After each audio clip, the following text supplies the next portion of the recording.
During the course of the COVID-19 pandemic, political leaders like President Donald Trump led the charge in blaming China for creating and spreading the virus.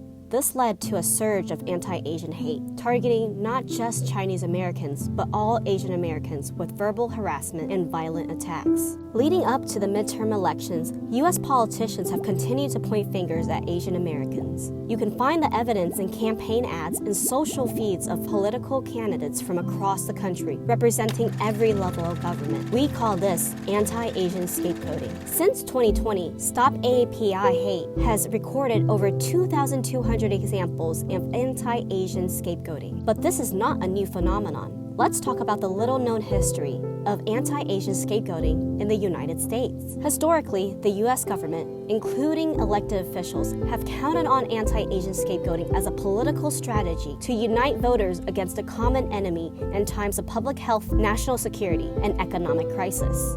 And with fewer rights and resources than the general public, Asian Americans, like other marginalized communities, have had few opportunities to change the narrative. As early as the 19th century, Asian Americans were blamed for the spread of smallpox, syphilis, and the bubonic plague. Many Chinese and Indian immigrants were detained for months while undergoing invasive medical examinations. The general public also projected their fear onto Asian Americans. In one instance, Santa Ana's Chinatown was burned down due to a single alleged case of leprosy.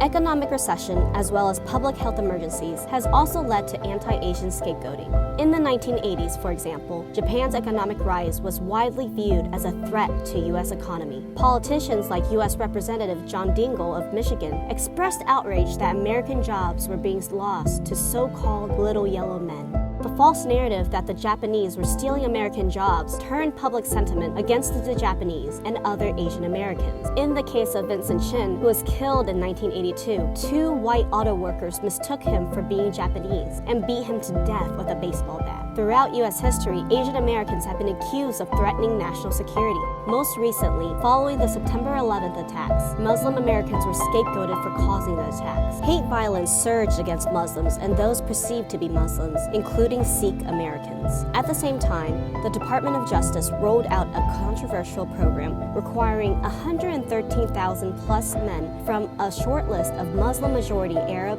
Middle Eastern, South Asian, and Southeast Asian countries to register at their local immigration offices, after which they were detained, surveilled, and sometimes deported without cause. After hundreds of years, anti-Asian scapegoating is still alive and well. U.S. politicians are blaming us for stealing jobs and spreading communist propaganda. History teaches us that their words can have devastating consequences for Asian Americans. This time, however, Asian Americans have the power to stand up to anti-Asian scapegoating. We can hold our elected officials accountable for blaming Asian Americans for problems we did not create, and we can vote for legislation that keeps our communities safe.